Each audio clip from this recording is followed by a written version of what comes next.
Tout pour Agnès, des vivants, les fossoyeurs, après Sambre, quelles sont les fictions à venir sur France Télé en 2024 ? Dans une interview accordée aux Parisiens, la directrice de la fiction de France Télévisions Anne Holmes revient sur les succès de l'année passée et évoque les projets prévus pour 2024. Alex Hugo, Astrid et Raphaël, Sambre. Les fictions de France Télévisions se portent bien, accrochant entre 3 et 6 millions de téléspectateurs en moyenne à chaque diffusion. Dans les colonnes du Parisien ce 25 décembre, Anne Holmes, directrice de la fiction chez France Télévisions, assure ne pas être en combat avec les autres chaînes. Notre mission est de divertir le téléspectateur en fin de semaine, et il se trouve qu'on divertit plus de monde que TF1 Star Academy. Je suis fière et contente parce que s'y est beaucoup de travail, de personnes mobilisées, de comédiens impliqués. Jean-Xavier de l'Estrade travaille sur les attentats du 13 novembre.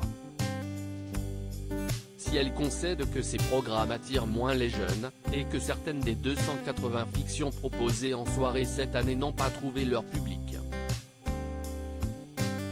Elle se réjouit cependant du succès de Sambre, qui a conquis 4 millions de téléspectateurs en moyenne.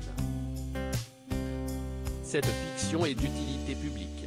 Jean-Xavier de l'Estrade travaille sur une prochaine série sur les attentats du 13 novembre, des vivants. Le tournage est prévu fin 2024, annonce-t-elle. D'autres projets encore, inspirés également de faits réels, sont prévus pour cette année, à l'image de Tout pour Agnès, une série tirée de l'enquête autour de la disparition d'Agnès Leroux à Nice en 1977. Si est l'histoire d'une mère passée à côté de sa fille et qui va essayer de tout faire pour connaître la vérité. Explique la directrice, qui annonce un téléfilm adapté de l'affaire Flactif mais aussi Les Fossoyeurs, une fiction inspirée du livre de Victor Castanet sur les EHPAD. En plus des séries et téléfilms tirés d'histoires réelles, France Télévisions a prévu de proposer des sagas, autour d'une thématique actuelle, explique Anne Holmes, la série Tout ça je te le donnerai. Avec David Kamenisch et Bruno Solo, arrivera au printemps, comme Fortune de France, de Christopher Thompson. Autour d'une famille dans le Périgord noir en 1557, La Peste, avec Frédéric Pierrot, et la grande saga rurale L'Éclipse, avec Claire Keim.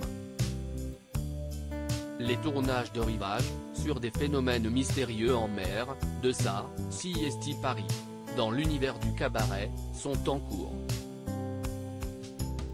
Nous avons aussi lancé L'Heure bleue, en écriture, qui renoue avec la tradition des feuilletons sur fond de pénurie d'eau.